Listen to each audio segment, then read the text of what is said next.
Mateus 13, 31 a 33.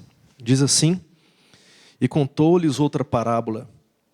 O reino dos céus é como um grão de mostarda que um homem plantou em seu campo. Embora seja menor dentre todas as sementes, quando cresce, torna-se a maior das hortaliças e se transforma numa árvore, de modo que as aves do céu vêm fazer os seus ninhos em seus ramos. E contou-lhes ainda outra parábola. O reino dos céus é como o fermento que uma mulher tomou e misturou com uma grande quantidade de farinha, e toda a massa ficou fermentada. Jesus, verso 33, agora vamos para o verso 44, desculpe, verso 44. O reino dos céus é como um tesouro escondido num campo. Certo homem, tendo-o encontrado, escondeu-o de novo, e então, cheio de alegria, foi, vendeu tudo o que tinha e comprou aquele campo. O reino dos céus também é como um negociante que procura pérolas preciosas. Encontrando uma pérola de grande valor, foi, vendeu tudo o que tinha e a comprou. O reino dos céus é ainda como uma rede que é lançada ao mar e apanha toda sorte de peixes. Quando está cheia, os pescadores a puxam para a praia. Então se assentam e juntam os peixes bons em cestos, mas jogam fora os ruins. Assim acontecerá no fim desta era. Os anjos virão, separarão os perversos dos justos e lançarão aqueles na fornalha ardente, onde haverá choro e ranger de dentes. Então perguntou Jesus: Vocês entenderam todas essas coisas? Sim, responderam eles. E ele lhes disse: Por isso, todo mestre da lei, instruído quanto ao reino dos céus, é como um dono de uma casa, que tira do seu tesouro coisas novas e coisas velhas. Vamos orar mais uma vez. Obrigado, Pai, por essa oportunidade que o Senhor nos dá de estarmos aqui e podermos participar juntos desse culto ao Teu santo nome. Fala conosco, abençoa a Tua igreja, o Teu povo, em nome de Jesus. Amém. Nós estamos no 7º domingo de Pentecostes, após o Pentecostes. E o texto no calendário litúrgico para hoje fala, dentre outros textos, aparece aqui o texto de Mateus capítulo 13.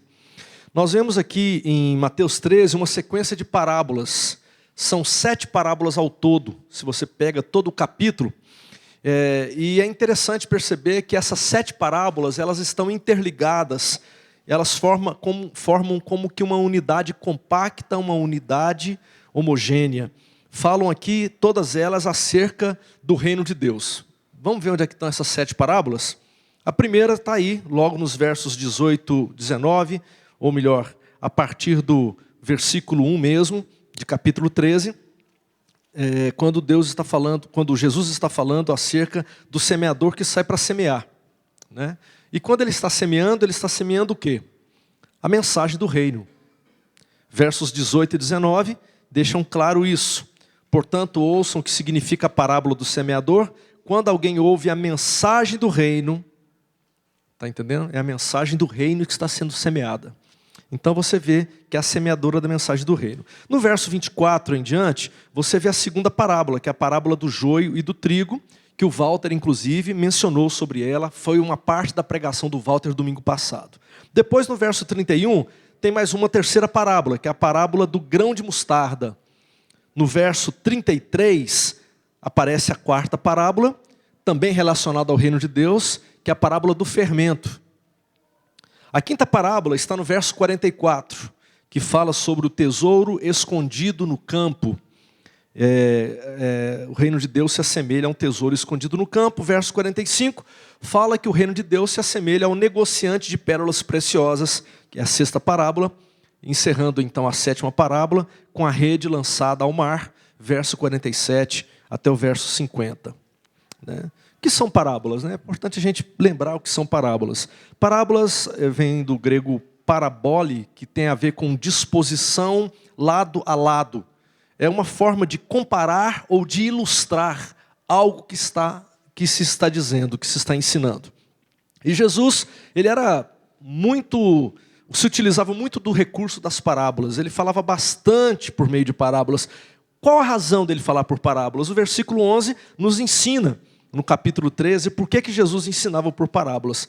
Ele fala que a vocês foi dado o conhecimento dos mistérios do reino dos céus, mas a eles não.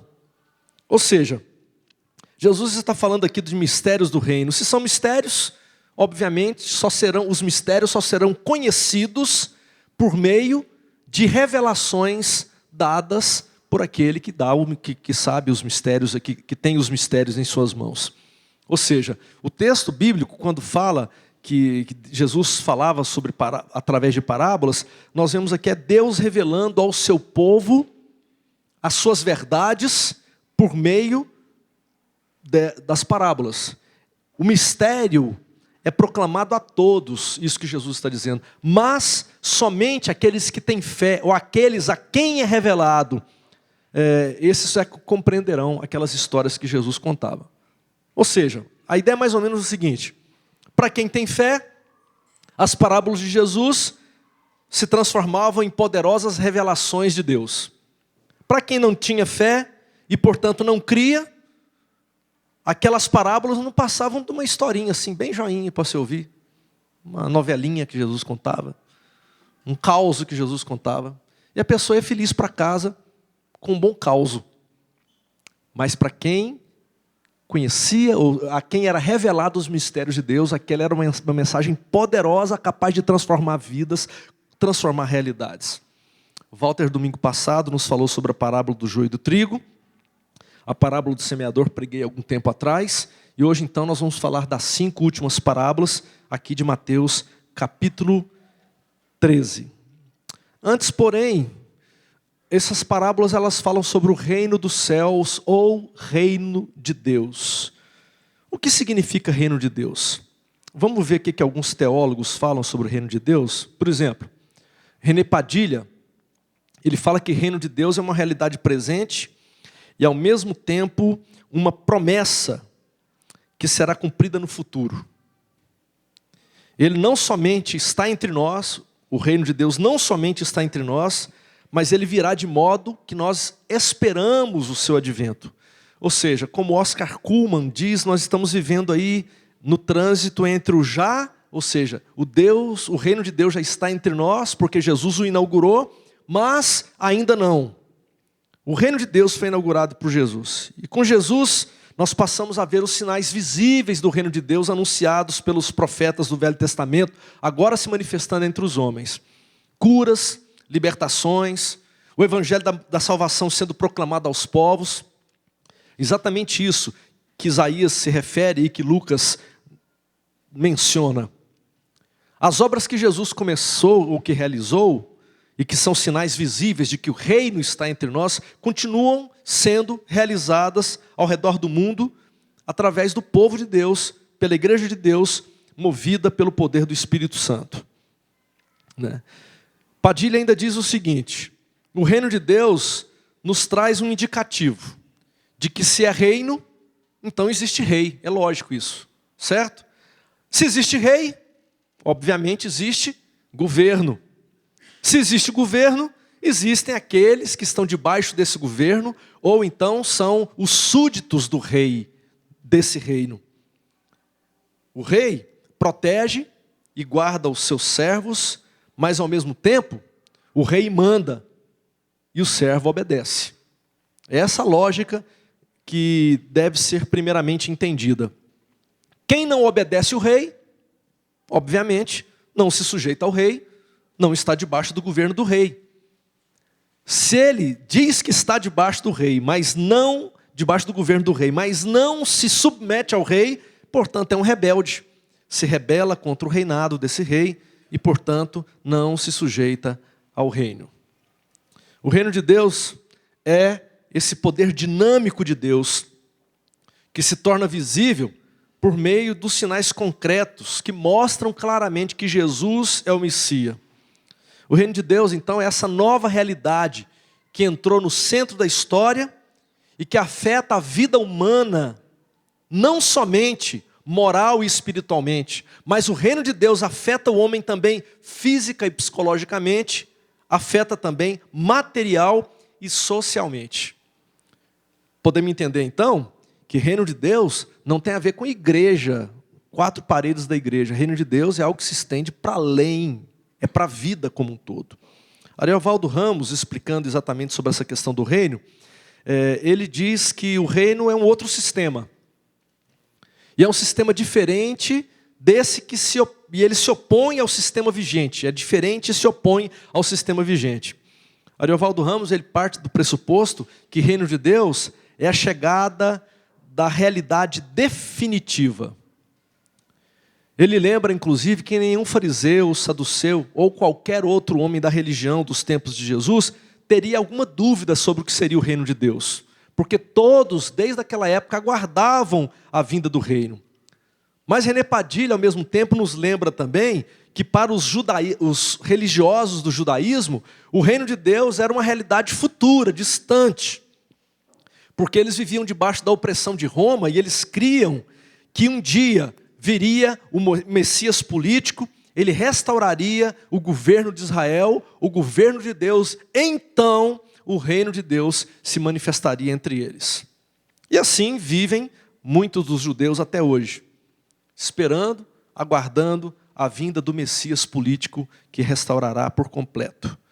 Esses dias que a gente vive esses conflitos lá na Palestina, etc. e tal, tem muito dessa teologia por trás, muito dessa esperança que aí passa por cima de gente, de pessoa, de menino, de criança, de realidades que às vezes tenta se justificar por trás de uma teologia e não dá para a gente conciliar essa expectativa do reino que eles anunciam com a expectativa do reino que Jesus anuncia, né? Bem, o certo é que vivem assim até hoje. Mas algo é certo, o Messias já veio, Jesus chegou, veio, inaugurou o reino, e assim, o reino de Deus é um sistema que engloba tudo que afeta o homem, e como diz o Ariovaldo Ramos, num trocadilho interessante que ele costuma usar, o reino de Deus é um sistema que engloba tudo que afeta o homem e tudo o que o homem afeta.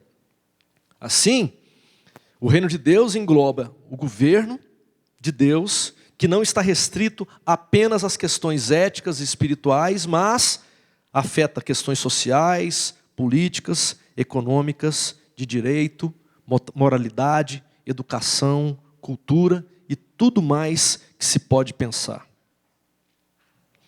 Como é que então que o reino de Deus se manifesta entre nós?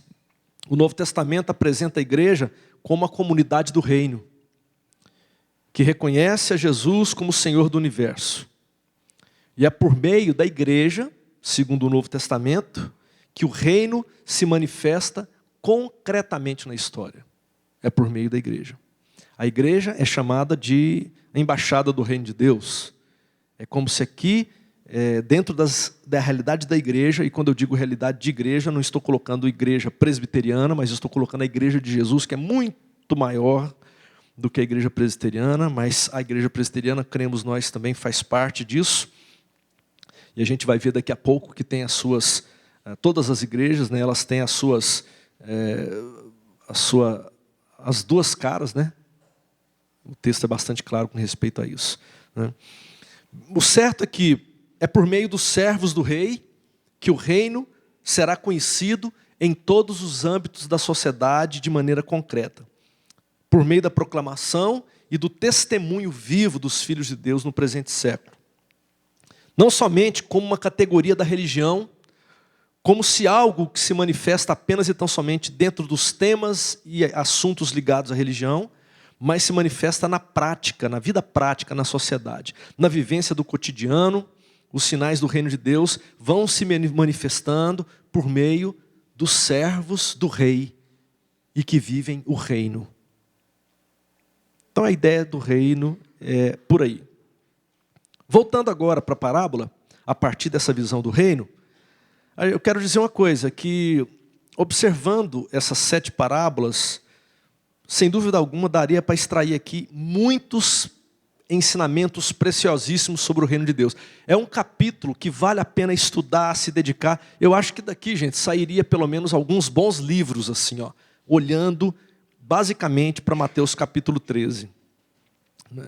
No entanto, nós temos hoje o nosso curto tempo aqui da igreja, do nosso culto, do culto que prestamos a Deus. Eu gostaria de olhar para apenas 3 realidades bem específicas apontadas por Jesus sobre o reino de Deus nessas 5 parábolas que nós lemos. Tá bom? Vamos então olhar para elas assim rapidamente.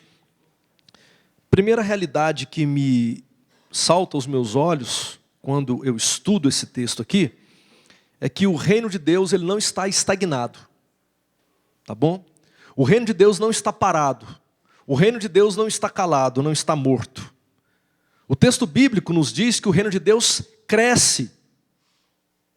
E o reino de Deus cresce tanto para fora quanto para dentro. O reino de Deus cresce tanto exteriormente como cresce interiormente. Quando nós tomamos as parábolas, nós vamos percebendo que o reino de Deus inaugurado em Jesus não está limitado e nem está ameaçado pelos poderes das trevas, como alguns pensam.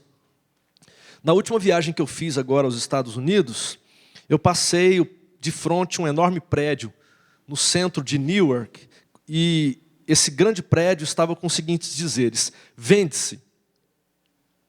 E o pastor que me levou, que estava me levando no carro para uma programação que aconteceria numa igreja, ele parou ali, disse: está vendo esse prédio enorme aqui, Carlinhos? Em frente a essa praça grande, esse enorme edifício?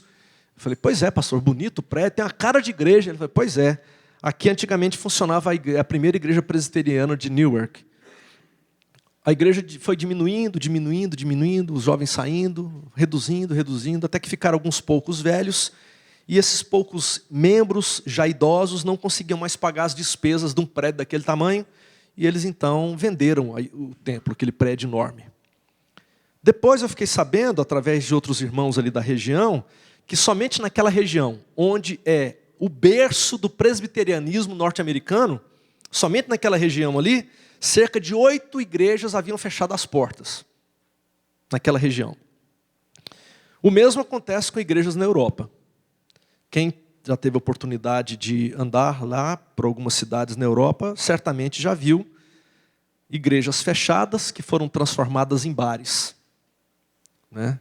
E a gente olha para tudo isso e pensa assim: rapaz, o reino de Deus está seriamente ameaçado. O reino de Deus está correndo riscos. Mas não é isso que Jesus está dizendo aqui. Jesus diz que o reino de Deus cresce em todas as direções. Porque o reino de Deus não chegará com visível aparência, como o próprio Jesus diz. O reino de Deus não significa prédios suntuosos no centro da cidade. O reino de Deus é bem diferente disso. O reino de Deus cresce em todas as direções, e continuará crescendo até a chegada definitiva do reino de Deus com a volta de Jesus. Nós vemos aqui numa parábola, a parábola da semente de mostarda, que nos fala de um crescimento exterior do reino. Uma pequenina semente. Eu tenho inclusive algumas sementes de mostarda guardadas no meu escritório. É tão pequena, gente, é muito pequenininho. E é interessante que Jesus fala que aquela pequenina semente lançada no chão, ela se transforma numa árvore de 3 a 5 metros de altura. Interessante perceber esse poder revolucionário da semente. A menor semente das hortaliças, uma vez lançada na terra, pode se transformar em árvore que abriga aves que procuram essas árvores para fazer ninhos em seus ramos e ali constituir o seu lugar de abrigo. Assim é o reino de Deus. O reino de Deus se estende e acolhe.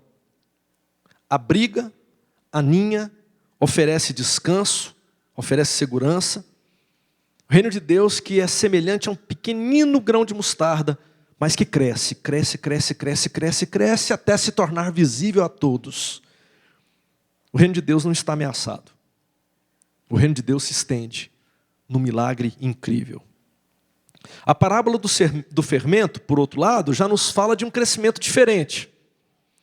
Fala de uma mulher que toma o fermento, mistura com uma grande quantidade de farinha, provavelmente ali uma medida algo aproximada em torno de 30 a 60 quilos de farinha, muita farinha, e ela pega o fermento, coloca dentro da massa. E aí uma coisa muito impressionante acontece.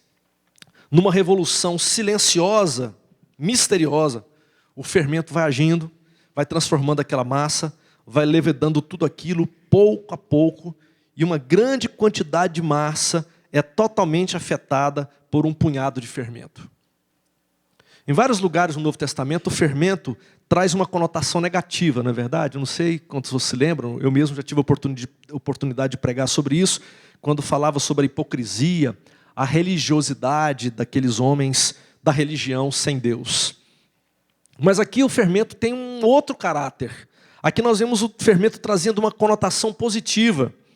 O fermento aqui trata de uma ação no interior, que age e transforma o íntimo das pessoas e o íntimo das estruturas. Um reino que cresce, um reino que muda o panorama, que muda a realidade. Primeira coisa então que eu quero que você guarde no seu coração. O reino de Deus não está morto. Não está morto. Podemos vê-lo agindo aqui, ali, por meio da presença da igreja na sociedade. E quando eu estou falando de igreja, eu não quero me referir somente às denominações, viu? Evangélicas. Porque a igreja é muito maior do que a denominação evangélica, não é? A igreja está agindo, o reino de Deus está agindo, está transformando realidades, panoramas, internamente e externamente. Ele cresce. É isso que Jesus está querendo nos dizer. O reino de Deus está aí presente e pode ser perceptível. Segundo, o reino de Deus está ativo. E ele exige de nós uma postura. Essa é a segunda realidade. Não dá para reconhecermos o reino de Deus e não nos posicionarmos frente a ele. É preciso reconhecer o reino e nós precisamos tomar uma posição diante da realidade do reino. É isso que diz a parábola do tesouro escondido. Olha o que Jesus está dizendo aqui. Ele está falando que o reino dos céus é como um tesouro escondido no campo. Então, o reino de Deus, o reino dos céus, é semelhante ou é como um tesouro escondido no campo. Um homem, nós não sabemos por qual razão, esse homem vai cavar a terra e, para surpresa dele, ele encontra um tesouro. Talvez ele fosse arar a terra, talvez ele fosse plantar alguma coisa, não sabemos. Provavelmente ele tivesse arrendado aquela terra, porque, obviamente, ele não trabalharia numa terra que não fosse dele, certo? Ele provavelmente, parece-nos um homem ético, a ponto de não retirar o tesouro de uma terra que não fosse a terra dele. Então ele estava trabalhando, descobriu um negócio aqui, é um tesouro, então deixa ele aí, esconde o tesouro, eu vou comprar essa terra. Porque o tesouro está na terra e eu tenho que comprar a terra se eu quero ter o tesouro.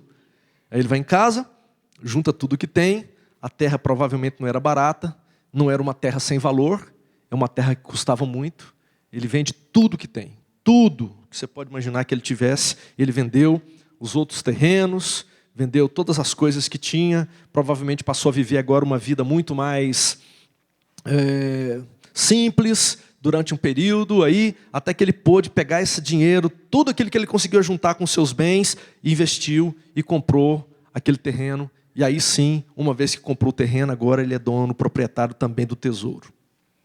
Se o reino de Deus é como o tesouro, então o que Jesus está nos dizendo é que nós precisamos reconhecê-lo como tesouro de grande valor. E por isso nós devemos desejar esse tesouro com todas as nossas forças. Precisamos nos abdicar de todo e qualquer outro bem ou valor da nossa vida em troca de um tesouro maior. Para termos aquele tesouro, nós precisamos abrir mão de tudo o que é precioso, o que é preciosidade para nós, em favor do bem maior. Nós precisamos escolher. Esse homem vende tudo o que tem para ficar com aquele tesouro. Mas por outro lado, nós vemos aqui também a parábola do negociante que procura pérolas preciosas. Eu espero não estar equivocado. Estou aberto, inclusive, para os irmãos que discordem, Mas quando eu olho para esse texto bíblico aqui, na minha interpretação, eu vejo que na parábola anterior, o reino de Deus é como um tesouro. Não é isso que está aí? Verso 44, o reino dos céus é como um tesouro escondido, certo? No entanto, agora é diferente. O texto bíblico fala que o homem encontra o tesouro, abdica de tudo em favor daquela terra, daquele tesouro. Mas agora, o reino de Deus, no verso 45, é um negociante. Eu sempre olhava aqui, parece que eu tinha uma tendência de achar que o tesouro, que o reino de Deus, era o reino dos céus, era como uma pérola preciosa. Mas não, o texto bíblico está colocando que o tesouro é como negociante. Pelo menos aqui na minha tradução, está bem claro isso. E é interessante a gente perceber que aqui é uma diferenciação de ideia. Porque se na anterior é o homem quem procura o reino, no versículo 45 agora parece que é o reino quem procura alguém, né? Se era o homem que procurava o reino na parábola anterior, agora é o reino quem procura. Porque se o reino é como negociante, o negociante procura. Bem, eu não vou me aprofundar nessa ideia hoje, mas o que me parece sugerir aqui é que nós abraçamos o reino de Deus e o reino de Deus nos abraça. O reino de Deus é precioso para os súditos do rei e os súditos do rei são preciosos para o reino. Ou em outras palavras, eu amo o Senhor e o seu reino e me entrego, me dedico inteiramente por Ele, porque Ele é o bem precioso. E eu disponho de tudo o que tenho em troca, mas por outro lado, o rei, ele acolhe os seus súditos como pérola de grande valor e para resgatá-los ele paga caro. Ele paga, a paga que ele dá é o seu próprio filho. Ele compra-nos pelo sangue do seu filho. Ou seja, a ideia que eu tenho aqui é que quando o homem vai lá para aquele campo procurar, vai fazer alguma coisa naquela terra, e quando ele está cavando, ele se depara com uma surpresa agradável. Opa, um tesouro aqui. Ou seja, ele não foi para o campo procurar tesouro, certo? Mas uma vez que ele estava no campo trabalhando, ele encontrou o reino. Ele encontrou o tesouro escondido. O tesouro lhe foi revelado. E uma vez revelado, ele trocou tudo por aquele tesouro, pelo reino. No entanto, Deus me procura e me encontra. Deus procura adoradores que o adorem em espírito e em verdade, diz João capítulo 4. Deus procura adoradores que o adorem em espírito e em verdade. E o seu filho é o preço do resgate, o sangue do filho. Ou seja, precisamos reconhecer o grande amor de Deus por nós. E nós devemos nos render a Ele e ao seu reino como servos leais. Terceiro e último. O reino de Deus não somente cresce de dentro para fora, não somente cresce para dentro e para fora. O reino de Deus não somente escolhe ou é escolhido, mas o reino de Deus faz distinção entre uns e outros. Nós encontramos essa verdade na parábola da rede lançada ao mar. Verso 47. O reino dos céus é ainda como uma rede que é lançada ao mar e apanha toda sorte de peixe, diz o texto. E quando está cheia, os pescadores puxam essa rede para a praia. Aí eles se assentam, se ajuntam, começam ali a trabalhar e eles começam a fazer os peixes, uma separação entre os peixes bons, que vão para uns cestos, mas ele pega os peixes ruins e jogam fora, provavelmente lançam de volta ao mar. É uma praxe do pescador, né? Ele pega na rede, leva, seleciona. Ou seja, aquele que tem valor comercial ou serve para o sustento da casa vão para a cesta, e o que não serve são jogados de volta no mar. E aqui, nessa parábola, o reino dos céus é uma rede. Quem seleciona são os anjos de Deus, segundo a interpretação da parábola. Jesus mesmo dá essa interpretação. Diz o texto que todos estavam ali, na mesma rede, que é o reino, todo tipo de peixe, mas os anjos vieram e separaram alguns peixes de outros que não serviam, que eram jogados fora. E o texto bíblico, mais uma vez, tem a interpretação de Jesus, quando ele diz que os peixes que são separados e colocados nos cestos são os justos, e os peixes que são lançados fora são os perversos. É a mesma ideia que aparece na parábola do joio e do trigo, que o Walter trouxe na semana passada. O joio cresce no meio do trigo. É impossível perceber quem é quem, porque eles são muito parecidos, até que os pendões brotam e os frutos aparecem, e aí você consegue distinguir pelo fruto o que é joio do que é trigo. Mas está tudo ali, vivendo muito parecido um com o outro. O reino de Deus, diz a parábola, é como um homem que semeia a boa semente. Mas o inimigo é o que semeia de noite o joio. Não tem como tirar o trigo e deixar o joio, não tem como. É algo que só vai ser resolvido no dia da colheita. E quem que vai resolver? Os anjos. Nós não podemos fazer isso, porque fazendo isso a gente corre o risco de cortar trigo junto com joio. São os anjos que deverão resolver isso no dia da colheita.